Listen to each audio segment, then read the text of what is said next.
حبايبي الحلوين عاملين ايه؟ يا رب تكونوا بخير. تعالوا اقول لكم على وصفه النهارده تحفه، مش هتكلفك حاجه. 10 دقايق من غير لا فرن ولا بيض ولا اي حاجه. لما نشوف ايه الوصفه دي وايه الحاجه الجديده دي، صدقوني هتعجبكم. خليكم معايا.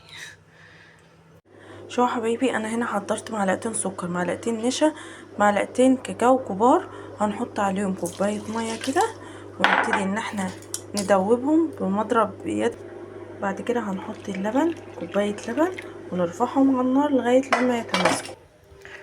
يا حبايبي بدات بقى تتماسك. حطيت فيها قطعه زبده وقطعه شوكولاته وبسكوت كده مكسر اهوت. ده نوع البسكوت اللي انا حطيته. بس بعد كده هنحطه بقى في طبق ونحطها في التلاجة. حطيتها في طبق اهوت، هدخلها التلاجة شويه وتعالوا نشوف هنحط عليها ايه. يا حبايبي طلعت من الفريزر. هنبتدي بقى ان انا اعمل عليها كده كريم شانتيه، نفرده عليها كده. شوفوا حبايبي، انا حطيت بقى شوكولاته في كيس، وهبتدي ايه ان انا اروح بيها واجي كده. شوكولاته عاديه يعني. باجي بقى سكينه عندك وتفضلي تمشي كده كده. ده منظرها بقى النهائي.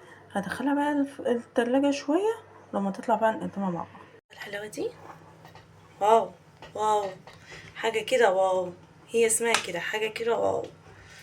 شوفوا بقى كمان دي ما تتاكلش في طبق، هو اللي ياكل ويروح واخد كده من الطبق. شوفوا كمان، شوفوا حاجه كده ايه يعني، تحسسك بسعاده، تحسسك كده يعني توديكي في حته تانية. شوفوا حتى الشوكولاته ناشفه عليها، عارفين؟ لا حاجه خيالي، حاجه خياليه صدقوني. جربوها بالطريقه دي وهتعجبكم، ومهاش مكلفه. باكوين بسكوت ب10 جنيه، كريم شانتيه.